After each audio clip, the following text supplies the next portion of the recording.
শুক্রবার জুমার দিন কেউ যদি 11 বার যদি পড়ে ইয়া যাল জালালি ওয়াল ইকরাম, ইয়া যাল জালালি ওয়াল ইকরাম, শুক্রবার পবিত্র দিন জুমার দিন কেউ যদি দুপুর 12টা থেকে 2টার ভিতরে যদি কোন মানুষ দুপুর 12টা থেকে 2টার ভিতরে যদি ইয়া যাল জালালি ওয়াল ইকরাম পড়ে, এটা পড়ে আল্লাহ তাআলার কাছে যা চাইবে আমার আল্লাহ তাআলা তাকে তাই দান করবে।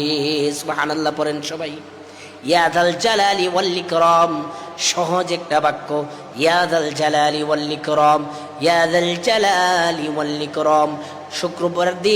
শুক্রবার দিন এটা শ্রেষ্ঠ একটা দিন, সাইয়্যিদুল আইয়ামের দিন। হাদিসের ভাষায় এটা হলো সাইয়্যিদুল আইয়ামের দিন। এই দিনে আপনি, কারণ এটা এমনিতে উত্তম একটি দিন, সর্বশ্রেষ্ঠ একটি দিন। এই দিনে যদি আপনি 12টা থেকে 2টা পর্যন্ত ইয়া যাল জালালি ওয়াল ইকরাম মাত্র 11 বার পড়বেন, 2 মিনিট সময় সর্বোচ্চ লাগবে। এটা জবে একটা জায়গার মধ্যে বসে আপনি পড়বেন, পরে আল্লাহ তাআলার কাছে যা চাইবেন আমার আল্লাহ তাআলা আপনাকে তাই দান করবে।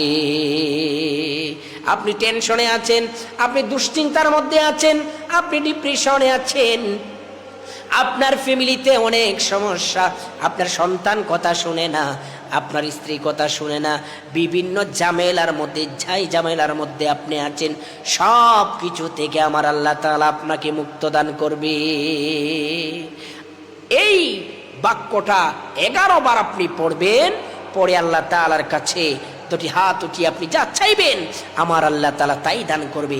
ইয়াকিন করে, বিশ্বাস করে, আল্লাহর উপরে তাওয়াক্কুল করে আপনি করেই দেখেন, ইনশাআল্লাহ আপনি আল্লাহ তাআলার কাছে যা চাইবেন আল্লাহ তাআলা আপনাকে তাই দান করবে।